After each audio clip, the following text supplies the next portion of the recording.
జగన్మోహన్ రెడ్డి గారు తిరుమలకి కాలినడకన ప్రయాణమనే ఒక కొత్త నాటకాన్ని మొదలుపెట్టారు. అసలు హిందూ మతం పట్ల, విశ్వాసాల పట్ల, తిరుపతి తిరుమల దేవస్థానం పట్ల ఏ విధమైన గౌరవము లేని వ్యక్తి, సాంప్రదాయాల సంస్కృతి పట్ల ఏ విధమైన విశ్వాసం లేని వ్యక్తి ఈరోజు తన మీద ఈ లడ్డు కల్తీ వ్యవహారంలో ఒక కొత్త నాటకాన్ని మొదలుపెట్టారు. జగన్మోహన్ రెడ్డి గారు ఏ రోజైనా సతీ సమేతంగా తిరుపతి తిరుమల దేవస్థానానికి ఏ రోజైనా వెళ్ళారా? మన సాంప్రదాయంగా బ్రహ్మోత్సవాలకి దంపతులు వెళ్ళి పట్టు వస్త్రాలు ఇస్తారు. ఆ విధంగా ఏ రోజైనా తన సతీమణిని తీసుకెళ్ళి పట్టు వస్త్రాలు ఏ రోజైనా ఆయన సమర్పించుకున్నారా? ఆయన వేరే మతాన్ని విశ్వసిస్తారు కాబట్టి తిరుమలకి వెళ్ళినప్పుడు ఏ రోజైనా నేను హిందూ మతాన్ని గౌరవిస్తాను అనే డిక్లరేషన్ ఏ నోటైనా ఇచ్చారా? మీరందరూ చూస్తుంటారు. అబ్దుల్ కలాం గారు కానీ వేరే వాళ్ళు అన్యమతస్థులు తిరుపతి తిరుమల దేవస్థానానికి వెళ్ళినప్పుడు డెఫినెట్గా అట్లా డిక్లరేషన్ ఇచ్చాలి, దర్శనం చేసుకుంటారు. ఈయన ఏ రోజైనా ఈ డిక్లరేషన్ ఇచ్చారా? పవిత్రమైన తిరుమల తిరుపతి దేవస్థానం యొక్క లడ్డూను అపవిత్రం చేసి దానివల్ల వస్తున్న నష్టాన్ని భర్తీ చేసుకోవడానికి కొత్త కొత్త నాటకాలు మొదలుపెట్టారు. లడ్డూను తయారు చేసే నెయ్యిలో కల్తీ జరిగింది, అది వాస్తవం. దీనివల్ల ఎంతోమంది భక్తుల మనోభావాలు దెబ్బతిన్నాయి.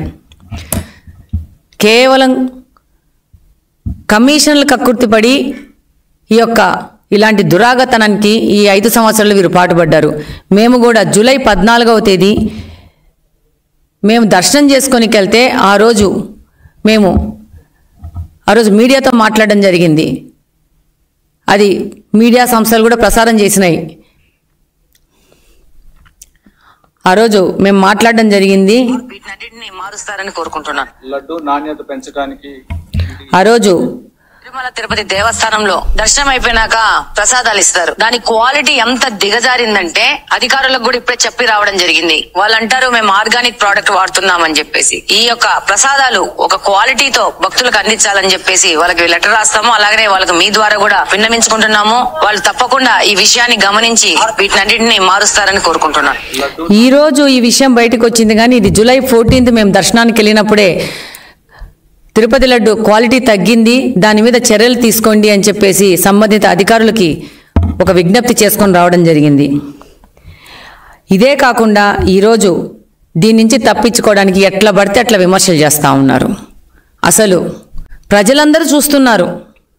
కొంతమంది పెద్దవారు సొసైటీలో పెద్ద పెద్ద హోదాల్లో ఉన్నవాళ్ళు ఎంత అధ్వానంగా మాట్లాడుతున్నారంటే తప్పు చేసిన వాళ్ళు తప్పు చేసినాము అని చెప్పేసి ఒప్పుకోవడము, లేకపోతే మౌనంగా ఉండడం చేయాలా. కానీ దొంగ అన్నట్టు వీళ్ళే తప్పు చేసి వీళ్ళే దీనికి గుళ్ళల్లో పూజలు చేయడము, తిరుమలకి కాలినడకపోవడం అంటే కొత్త కొత్త డ్రామాలు మొదలుపెట్టారు. ప్రజలందరూ గమనిస్తున్నారు మీ యొక్క నాటకాలని. ప్రజలందరికీ అర్థమవుతోంది గత 5 సంవత్సరాల నుంచి మీరు ఏ అబద్ధాలు మాట్లాడినారో. ఈరోజు ఓడిపోయి 11 సీట్లకు పరిమితమైనా కానీ మీ యొక్క పద్ధతి ఏ విధంగా మారలేదనే విషయం ప్రజలకందరికీ అర్థమవుతుంది. నేను మామూలుగా ఎవరితోనో కూర్చొని తిరుమల తిరుపతి ప్రసాదంలో ఇలా ఉంది అని అంటే, అయ్యో మనము అప్పుడు పోయి ప్రసాదం తీసుకున్నామే, ఇప్పుడు ఎట్లా అనే పరిస్థితిలో ప్రజలు ఉన్నారు. ఈరోజు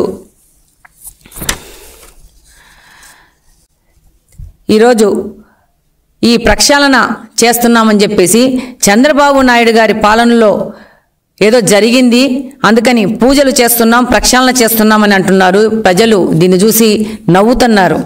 ఈరోజు ప్రక్షాళన చేస్తామని చేస్తున్నారు కదా, మీ యొక్క భార్యని ఏ రోజైనా కానీ మీరు తిరుపతి తిరుమల దేవస్థానానికి తీసుకెళ్లారా? ఈరోజు కాలినడక మీద మీరు తిరుమలకి వెళ్తున్నాం అంటున్నారు. ఇప్పుడు మొదటిసారి మీరు తిరుమలకి వెళ్తున్నారా కాలినడకన? ఇంతకుముందు ఎప్పుడైనా వెళ్ళారా?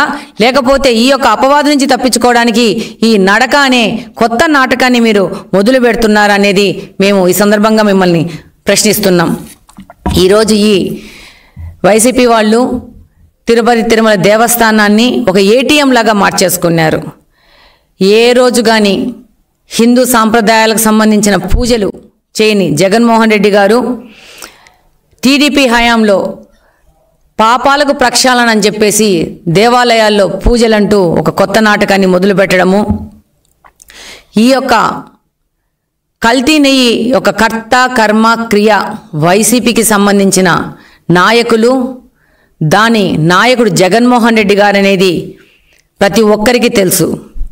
దీని నుంచి తప్పించుకోవడానికి దేశంలోనే కాదు ప్రపంచం మొత్తం ఉన్న హిందువుల మనోభావాలు ఈరోజు దెబ్బతీశారు. దాని నుంచి తప్పించుకోవడానికి వీళ్ళు కొత్త నాటకం మొదలు పెట్టడం జరిగింది. ఈరోజు స్వామివారి లడ్డూను ఈరోజు ఈ డేట్కు చూస్తే పాత పోయిన వాళ్ళకి, పాత లడ్డూగా ప్రసాదంగా తీసుకున్న వాళ్ళకి, ఈరోజు లడ్డు ప్రసాదంగా తీసుకున్న వాళ్ళకి ప్రత్యేకంగా ఎంత తేడా ఉందో అర్థమైపోతుంది. ప్రతి ఒక్కరు ఇదే మాట్లాడుకుంటున్నారు. ప్రపంచవ్యాప్తంగా తిరుపతి తిరుమల దేవస్థానం యొక్క లడ్డూకు ఎంతో విశిష్టత ఉంది. ప్రతి ఒక్కరూ తిరుపతి లడ్డూ కోసం ఎదురు చూసే పరిస్థితుల నుంచి తిరుపతి లడ్డూ మనం తిన్నామా ఈ 5 సంవత్సరాల్లోనే బాధపడే స్థితికి ఈ వైసీపీ ప్రభుత్వము మన తిరుపతి దేవస్థానాన్ని తీసుకొని వచ్చింది. రివర్స్ టెండరింగ్ అనే ప్రక్రియ అధికారంలో రాగానే మొదలుపెట్టి, అది పోలవరం ప్రాజెక్టుతో మొదలుపెట్టి రివర్స్ టెండరింగ్ అని చెప్పేసి కమిషన్లు కకృతిపడి దాన్ని ఆ రివర్స్ టెండరింగ్ని టీడీడీకి కూడా తిరుపతి తిరుమల దేవస్థానానికి కూడా అంటించి ఆ రివర్స్ టెండరింగ్లోనే కమిషన్ల కక్కుర్తిపడి ఈ విధంగా కల్తీలు చేయడం అనేది చాలా బాధాకరమైన విషయము. ప్రతి ఒక్క హిందువు, ప్రతి ఒక్క భక్తుడు, తిరుపతి తిరుమల దేవస్థానికైనా ప్రతి ఒక్క భక్తుడి మనోభావాలను దెబ్బతీశారు. ఈరోజు ఆ పార్టీలోని పెద్ద మనుషులు, పెద్ద పెద్ద హోదాలో ఉన్నవాళ్ళు, స్పీకర్ హోదాలో ఉన్నవాళ్ళు ఆ రోజు వాళ్ళకి ప్రభుత్వ యొక్క న్యాయపరమైన సలహాలు ఇచ్చేవాళ్ళు మాట్లాడుతున్నారంటే ప్రతి ఒక్కరు ఆలోచించాలా. ఎంత అధ్వానంగా మాట్లాడుతున్నారంటే ఇక మనము ఇక్కడ మాట్లాడుకోనికి కూడా మనకు సిగ్గేసే విధంగా మాట్లాడుకుంటున్నారు. వీళ్ళే కల్తీ చేశారు, మళ్ళీ వీళ్ళే వెళ్ళి గాంధీ బొమ్మ చుట్టూ, విగ్రహం చుట్టూ నల్ల చొక్కాలు వేసుకొని తిరగడం అనేది అసలు ఏమి మాట్లాడాలో అర్థం కావట్లేదు. ఈ జగన్మోహన్ రెడ్డి గారు తన సిబిఐ కేసుల మీద మాత్రము విచారణ కోర్టుకు వెళ్ళడు, కానీ ఈ యొక్క లడ్డు వ్యవహారంలో సిబిఐ విచారణ కావాలా అని నేను అడుగుతున్నాను. అలాగనే టీటీడీ అంటే పవిత్రతకు పేరు. అలాంటి పవిత్ర సంస్థ పాలక మండలిలో సభ్యులుగా ఎలాంటి వాళ్ళని నియమించారు వీళ్ళ హయాంలో? లిక్కర్ స్కామ్లో నిందితులైన వ్యక్తులని, హత్య కేసులో నిందితులైన వ్యక్తుల్ని ఇక్కడ పాలక మండలిలో సభ్యులుగా నియమించిన వ్యక్తులు ఎవరంటే ఈ జగన్మోహన్ రెడ్డి గారు. ఇలాంటి వ్యక్తులు పాలక మండలిలో చేరితే ఇలాంటి పనులు చేయకుండా ఎలాంటి పనులు చేస్తారు? ఎటువంటి విచారణకైనా సిద్ధమని చెప్తూ రెండో వైపు ఏ విధమైన విచారణ జరగకూడదని కోర్టుకు వెళ్తున్నారు జగన్మోహన్ రెడ్డి అండ్ గ్యాంగ్. ఒకవైపు విజిలెన్స్ విచారణ జరుగుతుంటే మరోవైపు వీళ్ళు కోర్టు మెక్కులు ఎక్కుతున్నారు. అలాగనే సిట్ విచారణ ఆదేశిస్తే దాని మించి కూడా విమర్శలు చేస్తూ ఉన్నారు. ఒక్కసారి ప్రజలందరూ ఆలోచించుకోవాలి. ఇలాంటి వ్యక్తులను గత 5 సంవత్సరాలు మనము అధికారంలో నిలబెట్టిందనేది ప్రజలు ఆలోచించుకుంటున్నారు. ఈరోజు హిందూ దేవాలయాల యొక్క పవిత్రతను మొత్తం నాశనం చేసిన వ్యక్తి, నాశనం చేసిన పార్టీ ఏదంటే వైసీపీ పార్టీ అని ముక్త కంఠంతో ప్రజలందరూ మాట్లాడుకుంటున్నారు. ఏ యొక్క మతానికి ఇంత అగౌరవము, ఇంత అభద్రత ఏ పార్టీని, ఏ రాజకీయ పార్టీ ఇంతవరకు కలగజేయలేదు. ఈ యొక్క 5 సంవత్సరాల్లో ఈ వైసీపీ పార్టీ ఈ యొక్క టీటీడీ బోర్డును కానీ, టీటీడీ పవిత్రతను కానీ దిగజారు చేసింది.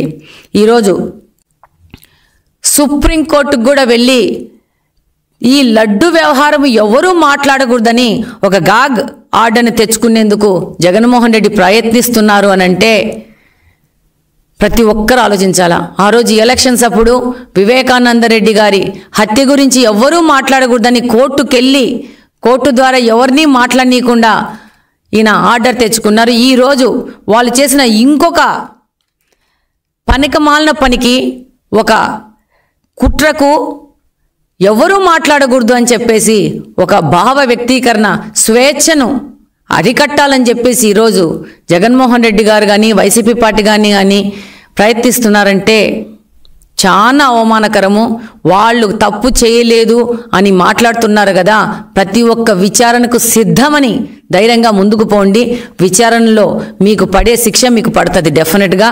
కానీ హిందూ మత ఆచారాలను, సాంప్రదాయాలను, సంస్కృతిని దెబ్బగొట్టిన వ్యక్తిగా జగన్మోహన్ రెడ్డి గారు కానీ, వైసీపీ పార్టీ కానీ ఈరోజు చరిత్రలో నిలిచిపోయింది. ఈ యొక్క అపవాదును మీరు ఎన్ని కుట్రలు వేసినా, ఎన్ని కుతంత్రాల మీద పోయినా కూడా మీరు చెరుపుకోలేరనేది వాస్తవము. ఇంతటికి ఈ యొక్క మీ నాటకాలు, డ్రామాలు ఆపేసి విచారణకి సహకరించండి. విచారణలో వచ్చే ఫలితాన్ని అనుభవించడానికి కూడా సిద్ధంగా ఉండని మిమ్మల్ని అందరినీ నేను కోరుకుంటున్నాను. Thank you very much.